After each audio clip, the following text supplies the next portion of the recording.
bang, smash, smash, bang.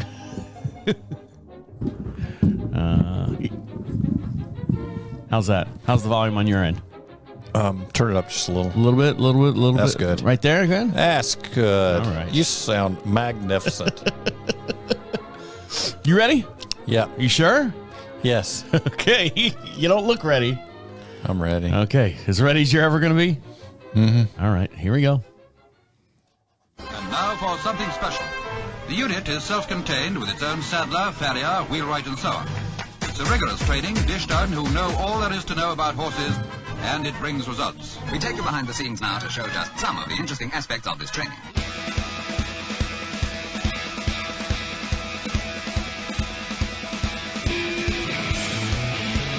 Welcome back to Equine Dynamics with Mike Stine, the #1 podcast to create sounder horses from the ground up. Mike Stine is a registered journeyman farrier with an APF 1 accreditation. On this week's show, talking terminology, we're going to talk about the articulation of the science of anatomy, also how straightness of a limb affects the hoof, and we'll discuss DSLD case that Mike had to look at on a horse named David. And all this and much, much more will be discussed here on Equine Dynamics with Mike Stine. And over to my far hand side is Mike Stine. How are you? I'm doing good, Travis. How are you? I'm doing good. I think my coffee buzz is kicking in because my tongue's talking slower than my brain is. I hate when that happens. Yes. So I've got some good news and, well, bad news or good news if you look at it this week. Right. The good news is, Mike. Yes. Nothing has happened on the property of any sort. Nothing fancy's happened. There's nothing happened with the horses. Nothing happened outside with Diego. Nothing happened in here with Dominique. It's been a very, very quiet week. The calm before the storm. And the bad news is, it is the calm before the storm. So I'm waiting now for that. Oh my God, we got to do this. And now we got to go back over here and do this. And something happened over here and bring out but you wish for the best. A calm day, a calm week. Go ahead. Have you started getting a little bit of money put back? This week, I think we put back in the sarcophagus or whatever at least $57.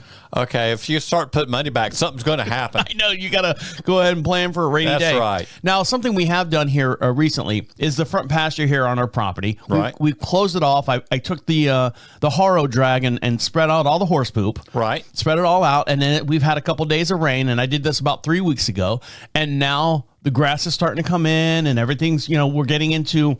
Ponzatani Phil said, early spring this year. So we're starting to see the results of that. We're getting rain a little bit more frequently here. You and Phil talk personally, or? Well, we email each other. Oh, okay. Gotcha.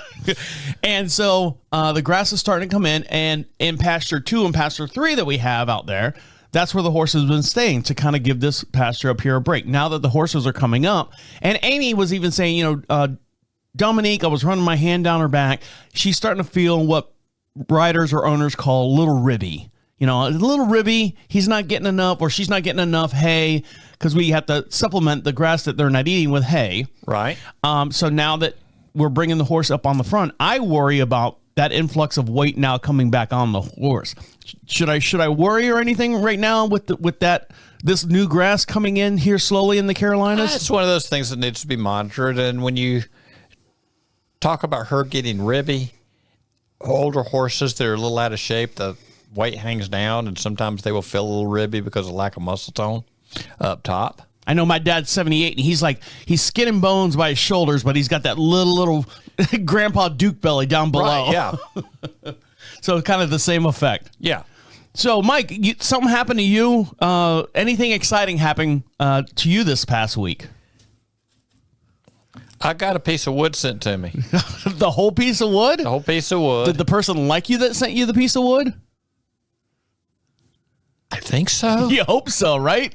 Did they engrave anything on this piece of wood? They did. Well, do you want to show us what you got this week, or you want to wait till later on in the show? We can do that. I would like to do it right now, because I am very proud of you, Mike. You are? I am. Yes, but you don't have much of a life. I got you, this show, and the horses outside. Yeah. So what do you got there? I've got a piece of wood. All right, so with a little piece of metal stuck on it. So Mike has made. He has gotten the Achievement Award presented to Mike Stine, RJF AFP 1, for top 10 most IAPF continuing education credits in 2023 as a clinician, presented on January 24th, 2024 from the IAPF, which is the International Associates of Professional Farriers. So I'm going to hold this up with the camera. Right. And a lot of what put me in that position was because of us doing this program. Is it really? It certainly is. So technically this is my award too? That's your award. Yes, it is. Okay. So we can scratch Travis on there if you want to. And don't forget, for every podcast we do, we have a matching video over on YouTube. Make sure you like and subscribe over there. We've been putting up little short bits, little bite-sized pieces, and also private shows. So if you're a subscriber over at YouTube, you can catch those private shows, which is just a little bit more the stuff that hits the cutting room floor that we find that's valuable information that just doesn't make it into the normal podcast broadcasting as well. So make sure you check that out over at YouTube as well. And subscribe. So there you go, Mike. Look at that. There it is. Where are you going to hang that? Right next to the toilet? Yeah, pretty much. I'm kidding. No, I'm very proud of you. I've got a few pieces of wood like that, and we still got to scratch your name on there. You got a piece of like a I got some sharp, I got some blue painter's tape. I can put my name on there somewhere. Okay. But is it really because of this show? Because you do get credits. A lot of people don't know. A lot of it is because of the show and the programming, yes. Yeah, and a lot of people don't know that this show right here actually qualifies for continuing education. Right. Towards your IAPF accreditation over there. And I do a good bit of furthering ed every year, you know that. Yes. And also have apprentices that are mentoring with me, or I am mentoring them, or somebody's mentoring somebody. Right. And so can you give the website to where they can, if someone was interested right now and say, hey, I'd like to be part of that if they're a farrier, and it's open to everybody. Right. It's open to anyone, owners, trainers, if you just want to learn a little bit more about your horses. International Association of Professional Farriers. And it's worldwide. It is worldwide. It was the group that supplied farriers for the 2018 games, and we've supplied farriers for a number of other things. And if you look at you go down to Florida to see a lot of these upper end competition horses down there, start looking around at who's working on them. And give their website so people that are interested and want to check that out a little bit more in depth. What is their website over there? Is it professionalfarriers.com? There is a professionalfarriers.com where you can look up for finding farriers in your area. Is it part of this as well? It's part of this okay. as well. Yes. So if you want a little bit more information, go to professionalfarriers.com where you can look up professional farriers in your area and also get a little bit more information if you want to either be a professional farrier or just want to learn about farriers in general and have that little nugget of information in your back pocket when dealing with horses.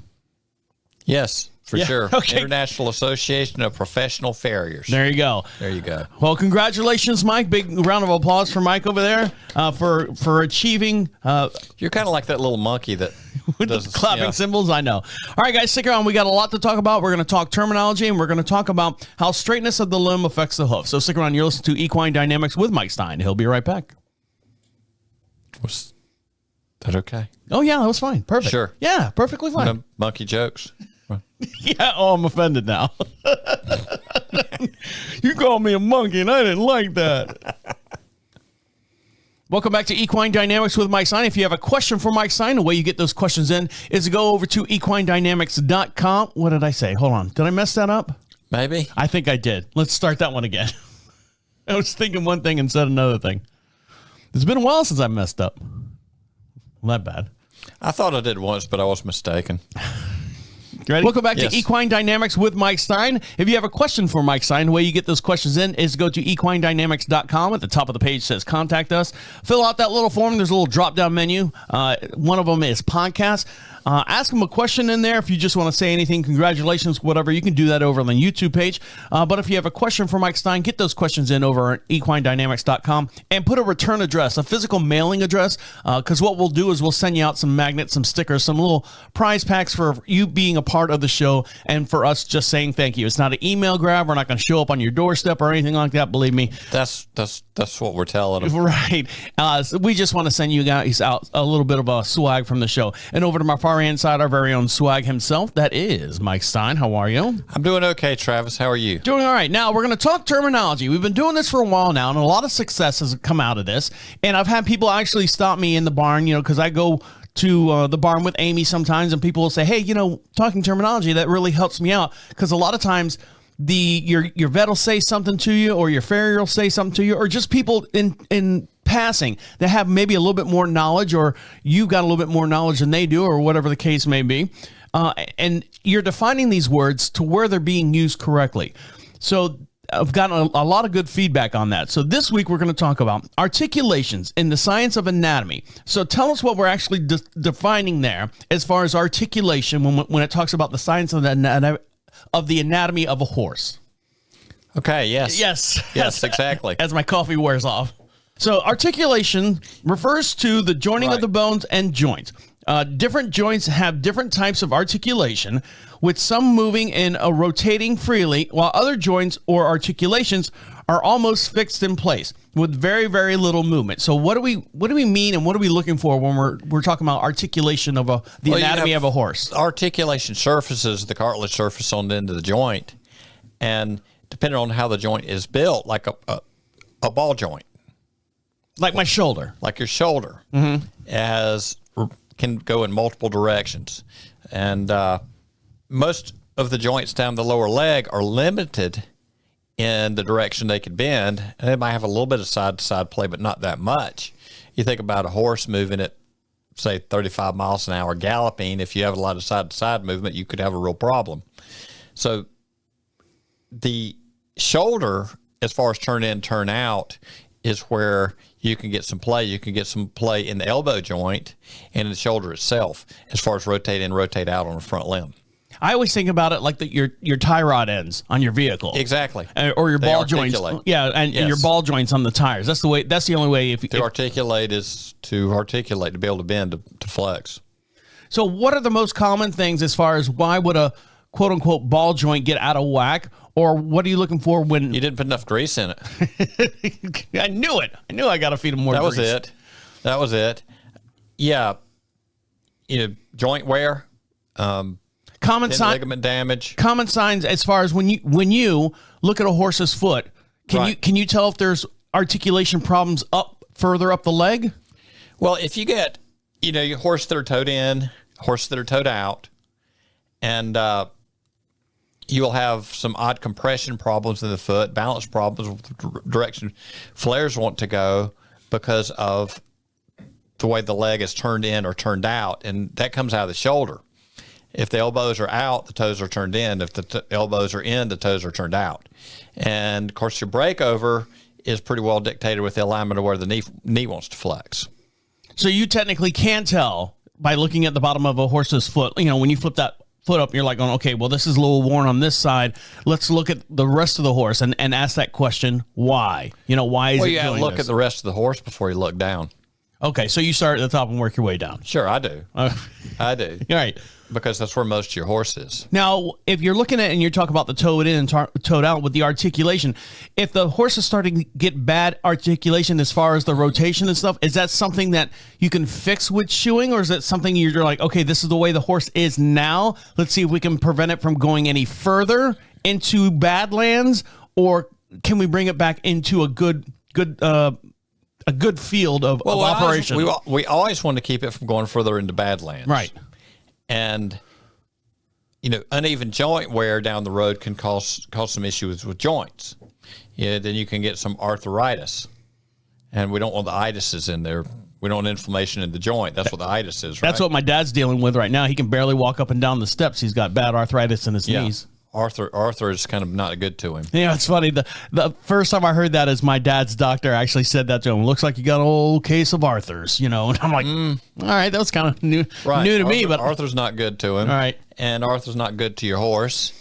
And we want to keep the jump, with what we do on the ground, we want to keep the alignment with the joints as best we can and minimize damage to the joints so that we can have a longer working career of the horse. And the best program to actually have is to make sure the horse is being looked at on a regular basis. Don't go 3 or 4 years. Let's say you have a horse that's a baby and you say, within the first couple of weeks, you're already looking at that horse to see what the legs are doing. And then just don't let the horse go 3 or 4 years. And then all of a sudden, you've got this articulation problem, which you could have handled or caught, in year 1. Right. And that's one of those deals like with a high-low foot, clubby feet. We have a time window we can work within with the coffin joint. That is your first joint to start closing. then other joints up the leg, you work all the way up to the shoulder over a period of time. And there are charts out there that will show you, at 6 months, at 9 months, at 12 months, what you can and cannot do. Now, on the other end, if you got one of the higher up joints, you start to align it too early, well, you can cause some problems. There's certain time windows for each joint you have to work within. And too many times, well, we'll throw it out in the field. We'll look at it at 2 or 3 years old, and we'll see if we can do something then. Maybe it'll heal itself. Maybe it will heal itself. Some of them do. Some of them getting those babies out moving around will give them time to stretch tendons and ligaments out, right? But on the other end, I've had people come to me, well, we caught them up at 5 years old. Can you fix that high-low foot? It's management at that point. Because those joints have already closed. That opportunity has already closed. And you've got your tendon ligaments have formed the way they formed, and there you go. Do you see, or do you know, I don't know if you have the answer to this question, but have you seen this bad articulation in like the wild horses in Colorado? You were talking about, who's the gentleman that was out there looking at them? Gene Overnack. Well, Gene Overnack, but who's the one that you mentored with? Was it Tony that was out there? And Tony got some of his work from looking at the wild horses in Hawaii. Okay. So and Overnack was in Colorado, but he was involved in going to the Pryor Mountains in Montana. That's where he was originally, was in Montana. And like I said, you might not know the answer to this question, but I mean, would you see bad articulation in those wild horses as to your domesticated horses that are here now? You would think that most of those horses with really bad articulation in the wild wouldn't make it, and it does challenge them a lot. But if you go back and look at the old horse Pegasus with the major, I was just thinking about Pegasus, and she was the one that was galloping at 50 miles an hour. Right, and look at those legs and look at those hoof alignment, and we got this picture of the perfect wild horse, and even you look at Sally.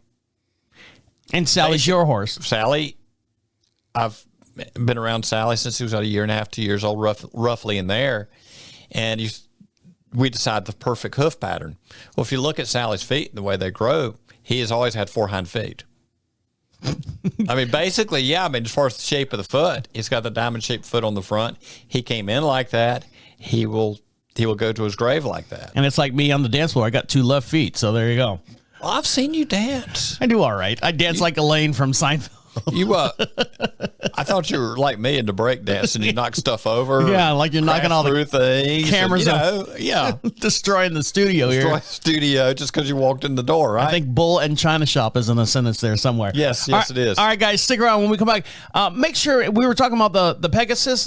Go back to that podcast and listen to that one as well. If you're not familiar with the horse named Pegasus, check out that one, and you can see actually what Mike's talking about. And Pegasus's feet actually turn up like they wing out as the side that is flared, like we normally see the toe of a founder horse, but his is more out to the side because he walks on the inside of the foot. What did they call them? What was Wings. That? No, I know, but there was something else like elf feet or something like that. Kind of, yeah. Yeah, it's like elf feet out there. So check out that podcast over. He was an odd-looking character, but he figured out how to make it work. Right. There you go. All right, guys, stick around. When we come back, we're going to dive into how straightness of a limb affects the hoof. An article by Deb Bennett. So stick around. You're listening to Equine Dynamics with Mike Stine. He'll be right back. You know what we did have, by the way, speaking of McDonald's? Polk Mountain up here. Right. They've got breakfast sandwiches there. Yes. Have you had those before? I've been to Polk Mountain before, yes. Have you had their breakfast sandwiches yet? I think they're better than Bojangles. Right. They've got a steak. They've got an egg and cheese sausage. They've got a chicken, a spicy chicken. They were good. And they were good size. About the size of that coaster. I mean, good size biscuit on there. Yeah. But they only make them once. They make them right in the morning. So... most people don't eat breakfast at night, do they? Well, no, but it's not like they're continually. They'll make like 20 of each, and when they're done, they're done. Yeah, and so if you get up there like 9:30, and if 4 are left, they've been there since 6 o'clock. So right, you gotta take your gamble with it. But they were good. We had them yesterday. I think I'm paying for it a little bit. No, but they were good. I don't know. I know you got travels and stuff, so I didn't know. It's like yes, I've been through Polk Mountain many a times. Mm-hmm. Welcome back to Equine Dynamics with Mike Stine. Don't forget to follow him over on Facebook as well, and that's Equine Dynamics Mike Stine. You can see a whole bunch of different videos and stuff. If you miss it on the YouTube channel, Mike posts videos over on his Facebook page as well. All the little bite-sized pieces, little snippets, little shorts. You can find those over on his Facebook page as well. And also, a bunch of different articles Mike comes across that he finds interesting to himself and to his listeners or to the public and his fan base over there on equinedynamics.com. I'm sorry, Equine Dynamics on Facebook. So make sure you subscribe to him over there as well. And over to my far hand side is Mike Stine. How are you? I'm doing good, Travis. How are you? Doing well. Now, speaking of articles that you found and you post over on your Facebook page, you came across this article by Deb Bennett, PhD, and it's from the February 2024, this month, whatever, of the American Farrier's Journal magazine. And the article talks about how the straightness of a limb affects the hoof. Now, tell us in this article why this article was written and all the details as far as what they discover and find out. How does the straightness of the limb affect the hoof? I would think you would want a little flex. And when you say straightness of a hoof, you know, you have a bird's leg and it kicks backwards. Are you talking about the straightness up and down, or are you talking about the straightness from left to right, the toe in and toe out? Yes. So you're talking about both aspects of the horse's leg. Right. Great article. There's the answer. Stick There's around. a little monkey again. We'll be right back. But no, the straightness of the leg, and you know, I always get this idea, and I was taught with nowadays you got the lasers, but we had something tied on the end of the string to make it like a plumb bob. This is straight, this isn't. Problem is where are you when you drop that string? Are you seriously in front of the leg or not? And I've sat there and watched people look at horses, and horses' legs are not 100% straight. Now, when you say dropping the string in front of the horse's leg, are you just speaking like imaginarily, or are you actually, sometimes you do take a string? Imagine it if you want. But I mean, is that a common practice to actually use a string? Well, it used to be that's before all this techie stuff and your phone will do it. You plumb bob. Okay. You understand? I know what a plumb bob is. Yeah. Yeah.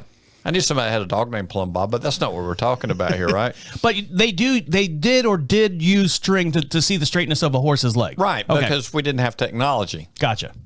You know, and if you're not quite in front of the leg, oh, this leg's crooked. Well, where are you looking at it from? The leg's not dead straight anyway, especially the hind leg. But looking at front legs, toed in, toed out, you've got the joints are formed the way they form. And where we have some chance of doing something with it is out of the shoulder. In development of how the horse is moving, what muscles are stretched, what muscles are developed, what ligaments are shortened or not. The shoulder itself, the scapula, is not attached like ours. We don't have a ball socket with the scapula behind it, right? Right. My old pitching arm. It does have a bit of a ball joint in there, but it's not attached to the rib cage. And there is a little bit of movement in the ball joint medial laterally, or turn in, turn out a little bit. It can, 2 degrees, not nearly as much as ours. Most of the legs, the bone, the joints down the leg are pretty much fixed to go in one direction. And so the development of the shoulder, and when you're looking at a shoulder and what's driving a lot of the forces going on with the foot, there's a lot more goes out of the shoulder than you would think. I mean, you look at elbows turned in, elbows turned out. If the elbows are turned into the rib cage, toes are out. If they're turned out, toes are turned in. And, well, my horse is not dead even. Is one side turned in or turned out more than the other? If you look at the shoulder joint itself, has it pitched forward and down, and that radius is flattened out, and that changes the whole dynamics of what's going on with your flexor muscles and the ulna kicking up and all this in the back of the leg, and how tight the tension is on your deep flexor, and that makes a difference in your high-low horses. So that has to be, when you're working on a horse, as far as a farrier, you need to take a look at the whys of it and start understanding what's going on the ground, and can we do something with, as Jack Miller used to say, we can provide support, we can reduce leverage. And that's about all a farrier can do. It's the understanding of what the whys and wheres to do it. Too much support can become, too much support can become leverage against the foot itself and cause too much compression.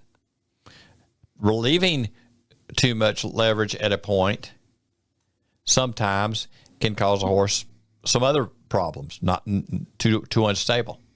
Now, what's more likely to be out of alignment, the front end or the back end? Like when you talk about straightness. Yes. Both. So yes. they're both. But 100 cases this side, 100 cases this side. Here's the problem you run into. And when you go back and you look at the driving horse demo that Laverne Mass did at the summit and what they were doing as far as getting extension on a horse, they got more extension out of a horse out of what they did prepping the back end of the horse than they did the front. And they were trotting horses out and measuring it.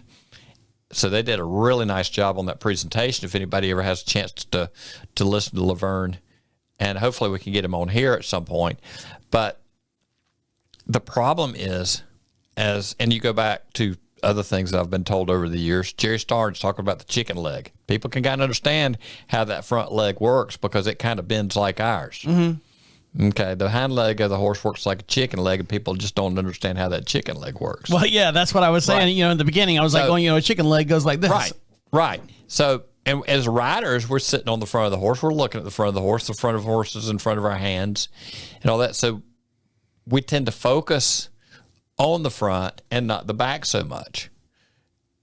So in most cases, we need to put front shoes on a horse because. And that's not always the best thing for the situation. Now, Diego has shoes where? On the back end. Only right now. Right. Yes. Because in his development, that seemed to be the best way to go with him. And as far as his performance is going, what does that tell you? It's going well. Right. I'm assuming based on the video we showed last week. Right. But early on with his development, he was so uphill and he was putting so much downforce, concerned about supporting your suspensory ligaments and not end up in something we're going to talk about later, like a DSLD situation later in life. So let's protect that. And that was a lot of the reasoning behind doing what we're doing. And we need him to be able to power off and lift without collapsing himself back there. So what was Dr. Debbie Bennett saying in this article? A little snap piece of what she actually was talking about. What did she find out? Well, the alignment of the leg is creating problems in the hoof. If we got, toed into foot, they're going to compress on that outside wall.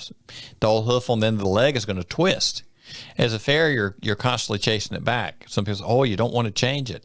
But if you don't do something with it over time, then those lower joints, you start binding as far as you're trying to flex them to the outside. And they're not meant to do that. And if you keep doing that long enough, you're going to create some compression on the medial side of the joint and vice versa with a horse that's toed out too much. So if you keep creating compression on the medial side of the joint, guess what? You get to start seeing Arthur as the horse gets older, right? You know Arthur. Yeah, we had a discussion about Arthur. My dad knows Arthur. Right, a little too well. And we don't want to get in that situation. And most any competitive horse with an age on it, if you start looking, they have some arthritic changes for sure. It's just as we do. Like no farriers do, but the rest of the world does. That's why I was going to bring up that, you take 100 kids. I know I keep using this analogy. You take 100 kids, human kids. Doesn't matter where they're from, just human kids at 1 year old, and you take 100 horses. Out of those 100 horses, 38% of them are going to have leg problems. Out of the 100 kids that you have, maybe 0.3% of them will have a leg problem or some kind of, abnormality or something like that, which is weird. I don't know. Just, you think of animals that have 4 legs that are, been around a lot longer than we have, maybe. And you would think that over time they would fix these things in the evolution of, if you believe in evolution and whatever. But I mean, just in the evolution of horses, getting better as to humans. Right. You think we would be the ones that would have the bad. Okay. Let me ask you something. Okay, here we go. You take those 100 kids. Got them. Come here, kids. All of them. Line them up. I don't wanna. Right. Stop it.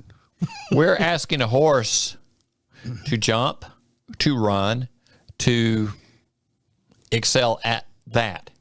How many of these 100 kids are being pushed to, we need to excel as a sprinter, or we need to excel as a long jumper, or we need to excel as that? And if all kids had to work in that realm, how many would end up having leg problems? Probably, yeah. I understand exactly now. The ratio would be a little bit higher. Would be probably a good bit higher. But technically, you don't have kids. You know, kids don't physically. I mean, they monkey bars, swings, playground, recess, all that stuff. But I mean, they don't start. They learn to clap cymbals. Right. They don't start them in any kind of like sporting events, collective sporting events until they're like 6, 7, 8 years old. Right. When some of those, again, like those joints have healed up the leg. And, even parents at that time still don't want their kids running around at 6 years old. And it's the same thing. Now, horses develop at a much different pace than a human child.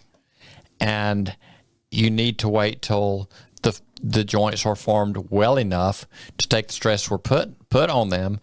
And some of those deals where we're looking at this, it's got to go in the 2-year-old futurity, and it's got to go out at 2 years old, and it's got to win, and it's got to, which means at what point are you starting the horse to work if it's got to walk out there and win at 2 years old? Yeah. Now, some groups have gone to 3 years old, but still, at what point are we pushing them too hard, too young? So what else did Dr. Debbie Bennett say about the article in the latest edition of the American Farrier's Journal about how the straightness of the limb affects the hoof? Well, a lot of it is, and we know as farriers, you take a quick look, why is the foot running in the wrong direction?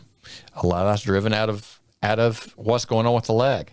What's going on with the leg is driven by so many different things. The rider, the way the rider sits, the way the horse is developed, the way the horse has been trained. And guess what? Throw a saddle up there and change it yet again. Throw a 150 to 250 pound rider up there too. Right. Me being the 250 pound rider. You don't ride. Well, if I was. If you were ride, it's like having a front end lineman ride on a horse. I would have to get one of those A-frames, put a hook in the back like they loaded the armed knights up, right? Yeah, bring them down. Call Seacrest Crane Company in. All right, guys, stick around. When we come back, we're going to talk about a horse named David that Mike had to go out there and recently evaluate. And this horse had I almost say that ADD. It probably has DSLD, and we'll dive into what that means too as well. So stick around. You're listening to Equine Dynamics with Mike Stine. He'll be right back. So kind of like going to CFK and getting a piece of chicken. CFK. Welcome back to Equine Dynamics with Mike Stine. If you'd like Mike Stine to perform a clinic out at your location or your event, whatever you got coming up here, the way you do that is go to equinedynamics.com. At the top of the page says clinics. Fill out that little form there. Mike will pencil you in and tell you the latest date he's got open. And if you'd like the Equine Dynamics podcast to perform at your location, your business, your bar mitzvah, your birthday party, just any kind of family gathering, or at your barn, if you've got a training facility or anything like that, we can perform this show just as you hear it right here on the air. We can perform this out at your location as well. Same form, just fill that out and we'll get you on there and we'll bring out all our stuff, our cameras and all the sound equipment and stuff. And Mike and myself will sit down and talk horses with you and your friends and family as well. And over to my far right hand side is our very own friend and family. Far hand right side is Mike Stine. How are you?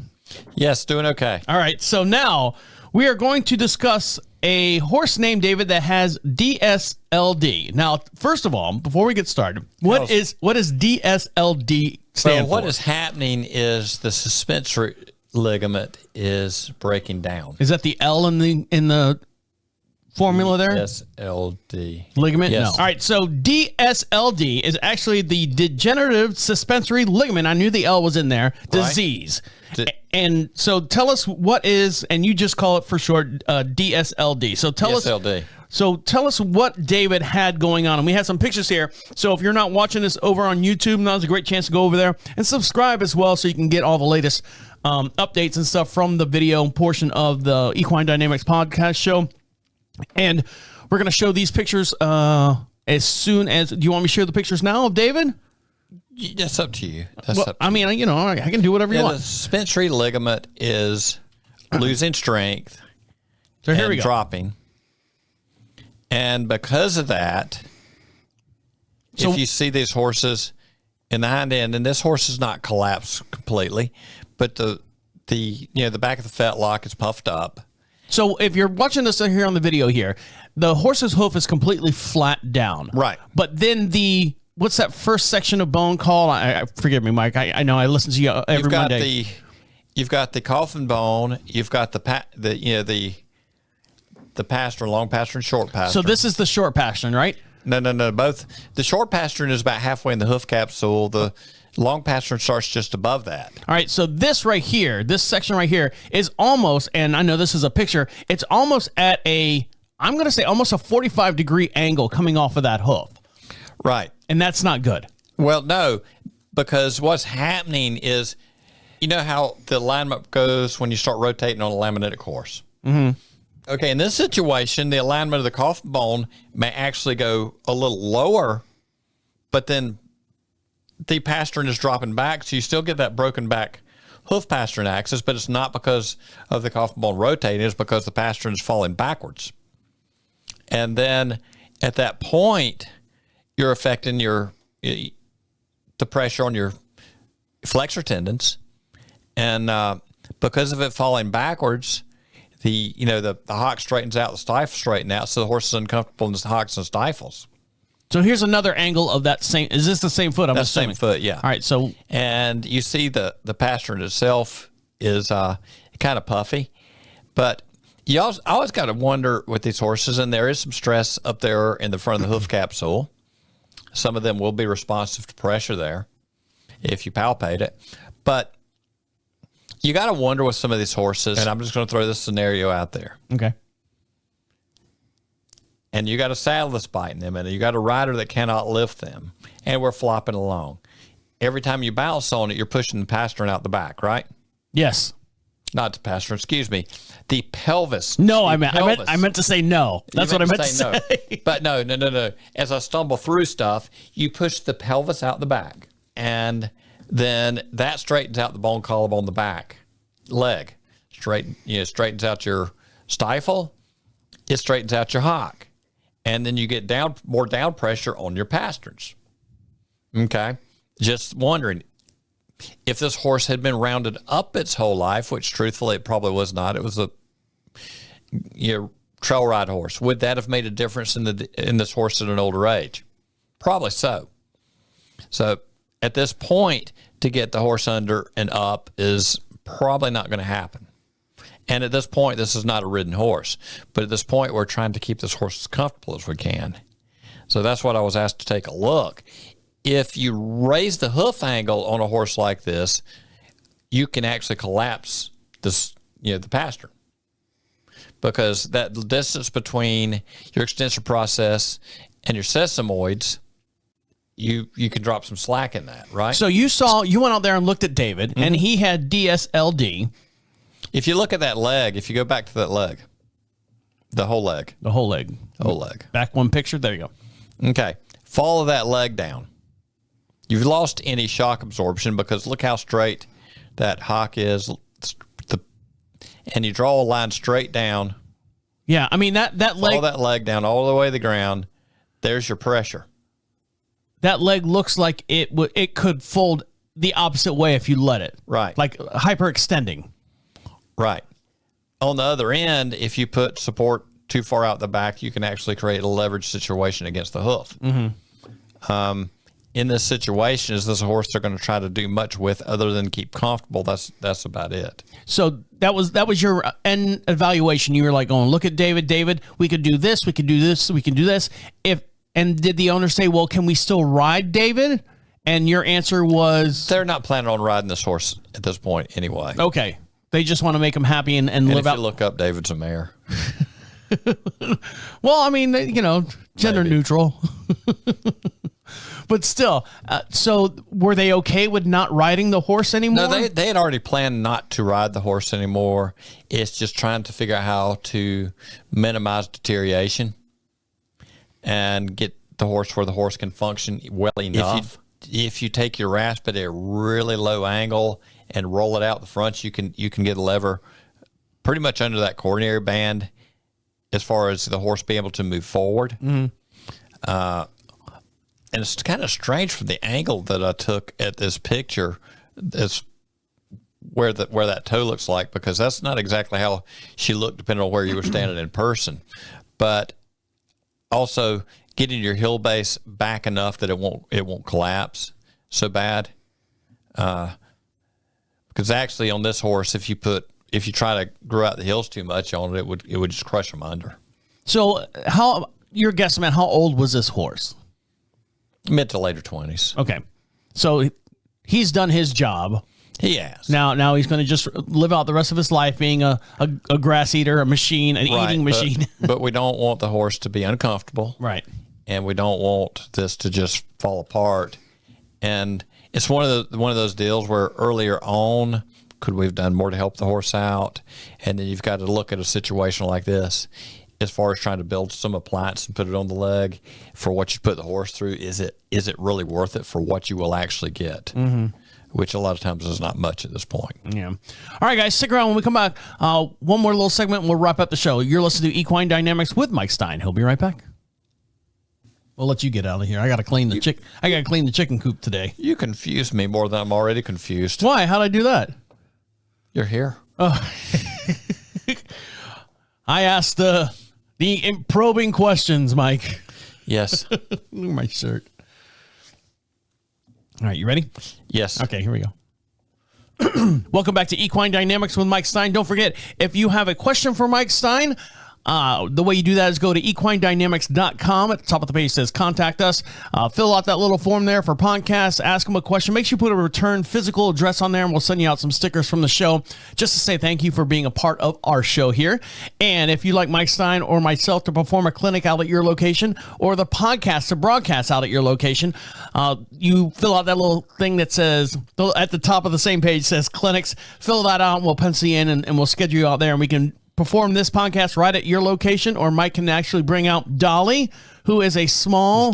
Dolly is your horse there, the big horse with the skeleton of a horse. Yes, the skeleton of the horse, yes. And show you all the different anatomies of a horse as well. A real horse, a real pony at one time that Mike has acquired over the years, and he brings it out to your location. And if you got a elementary school or daycare or nursery school or something like that, and kids are wanting to touch and feel and learn things about bones and the way joints and stuff work, it's a great idea to have Mike come out there as well. He's real kid friendly as well. And as he curls his nose up. No, he's fine. He gets along with kids as well. But if you want something interesting, like over summer break or something, you can get a hold of Mike over there as well. And over to my far right side is Mike Stine. How are you? I'm doing good, Travis. How are you? Doing well. What were you going to say about I don't know. I thought you were going to say something. You left me speechless. I know. I do that sometimes. And don't forget, you can also follow him over on Facebook as well. So, Mike, what did we learn this week? Talking terminology, the definition of articulation in the science of the anatomy. To bend, to flex, the joint movement is articulating. Meaning rotating.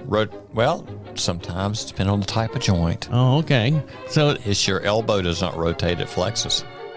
I guess so, if you're watching me here on the video. Your shoulder rotates. My shoulder rotates. My wrist rotates. A horse's wrist does not rotate. We have to look into that. A horse's wrist is actually what we call the knee. All right, you're going to get me way confused on other stuff. And also, how the straightness of a limb affects the hoof, an article written in the American Farrier's Journal for this past month by Debbie Bennett. And what did you find out that Debbie Bennett found out? What was she talking about? Yeah, the alignment of the leg affects movement patterns. The impact affects the hoof. How the horse loads because of the alignment of the leg affects the hoof. And as a farrier, we've got to determine how to work around that, the odd pressures in the hoof, to best take care of the horse. And a horse that Mike had to go evaluate, a horse named David that had DSLD. DSLD, not DSL, which is back in the day as far as dial-up and stuff. We don't have DSL anymore, do we? Some grandma somewhere has DSL. Have you seen the satellite strings flying over? No, not yet. I actually did. Did you really? Thought it was aliens. So tell us what DSLD is and what are we looking for when it affects a horse? Well, the DSLD is the degenerative suspensory ligament, and over time it gets weaker and it collapses, and as part of your stay apparatus, so it's kind of harder for a horse to keep his leg in the alignment that it should be in. And on these hind legs, it really does affect them after a while when you lose proper joint alignment, because the pastern drops, the hocks straighten out, the stifles straighten out, and there you go. And you lose that athleticism of the horse. All right, guys, on that note, we're going to let you get back to enjoying your ponies. Make sure you follow Mike Stine over at equinedynamics.com. You can follow him on Facebook as well. Make sure you subscribe to YouTube, and you can see all the different videos and stuff. And also, we have a brand new section called Private Show. So if you're a subscriber, you'll get those links, and you can see all the cutting room floor stuff. And when I say it's a big pile of stuff on the floor. It's a little bit more information, a little bit more in depth of the conversation that wouldn't fit in the normal audio portion of the show. So make sure you subscribe over there as well. On behalf of Mike Stine over there, have a good day. Have fun with your ponies. My name is Travis, saying see you next week. Dream of someone.